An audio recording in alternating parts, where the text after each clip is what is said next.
Hello YouTube, this is my second update of my 90-gallon saltwater aquarium. It's got 4 fish, the 2 clownfish you can see, and the clown triggerfish. You can see the juvenile, and up under here, there's a dog-faced puffer. All these fish are in the 1.5 to 2 inch range.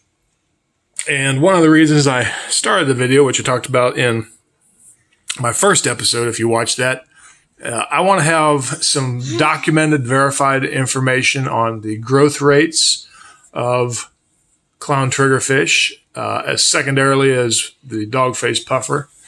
And I also want to follow the behavioral patterns of these fish.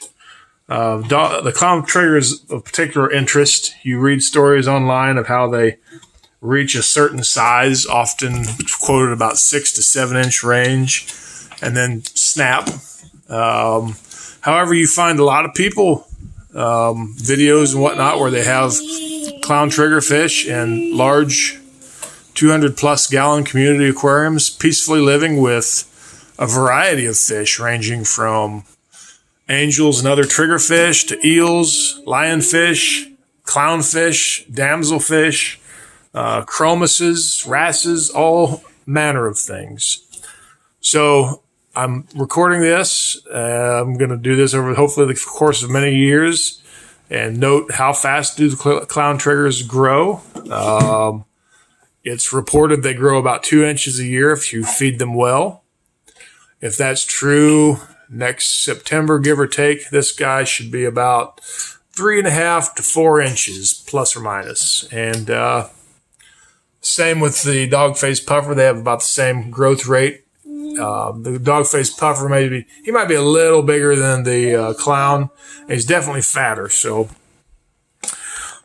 here we are. We are about a month into this experiment. The clownfish were added first. They've been in here about 2 months.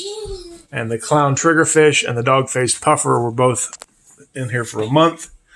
I will say that I didn't quarantine, which some people will have a problem with, some people won't when I put them in. And the dog-faced puffer, as is often the case, got a case of ick. None of the other fish seemed to be affected. So I started treating initially with the garlic. And the garlic for me was 1 step forward, 2 steps back. Didn't do anything other than it stunk and seemed to discolor the water. So I stopped the treatment with the garlic and did the copper treatment. And copper, within 2 weeks, give or take, seems to have taken care of the problem. There's no visual evidence anywhere. There's still copper being treated in the tank.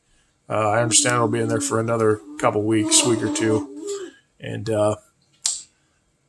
so this is a very basic setup. A little further if you want to keep watching. I just have 2 hang-on back filters on here, rated at 350 gallons an hour a piece.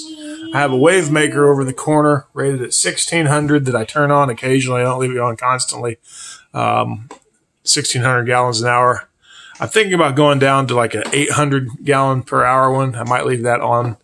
But 1600 just seems to be too much for constant in the tank. When I turn it on, a lot of the fish, most of the fish of the 4 just hide in the rocks when it's on. It's just too much current for this tank. But I do turn it on occasionally, just get some circulation, kind of get the detritus out of the rocks, get filtration working. So been doing about 5 gallon water change a week, sometimes 10. Video here, it might look like the bottom of the tank is dirty, but it's actually just the shadows. It's very clean. It did have a little bit of algae issue, a little cyanobacteria, which from my understanding is no issue for fish. That's been largely gone at this point. I think the copper kind of took care of that. Long term, if you watched my first video, I said I would like to upgrade to a larger aquarium, 240, 300, that range. 500 would be awesome. And I'm potentially going to add 1 more fish to this tank. I don't know if this is going to happen or not. Sometimes you don't want to necessarily tempt fate. These guys all seem to be getting along well. They each have a little territory they can sleep in at night. And so anyway, this is the update. Everything's going well. And no significant changes in size or behavior since the first video.